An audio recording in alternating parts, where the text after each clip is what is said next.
সর্ব কাজে যদি আমরা আলহামদুলিল্লাহ না বলি তাহলে আমাদের অনেক ক্ষতি হতে পারে। যেমন আমরা ইব্রাহিম আলাইহিসসালামের একটা ঘটনা থেকে জানতে পারি।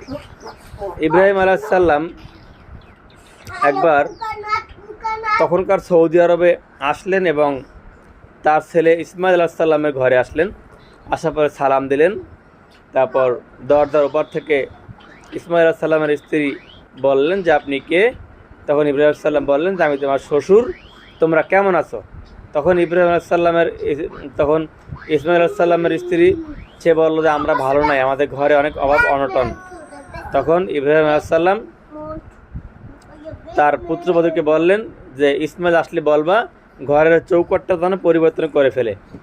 এবার যখন ইসমাইল আলাইহিসসালাম যখন ঘরে আসলো তখন তার স্ত্রী বললো একজন বৃদ্ধ আসছিল, আয়সা বলছিল যে সে তোমার বাবা, আর জিজ্ঞেস করছিল আমাকে যে আমরা কেমন আছি। আমরা বলছি আমরা ভালো নাই।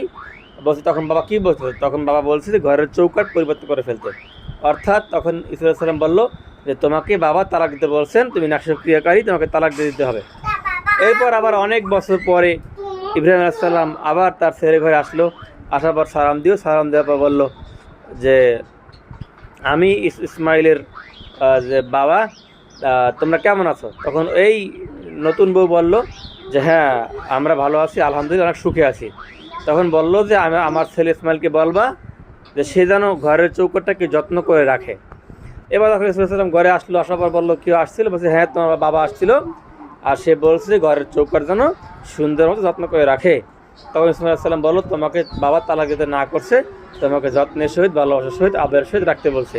তাই ভাই আমাদেরকে শুকরিয়া আদায় করা আমাদের খুবই জরুরি।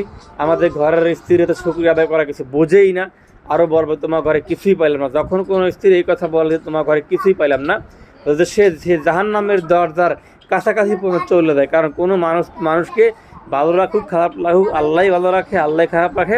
এই জন্য অবশ্যই বলতে হয় সব অবস্থায় আলহামদুলিল্লাহ।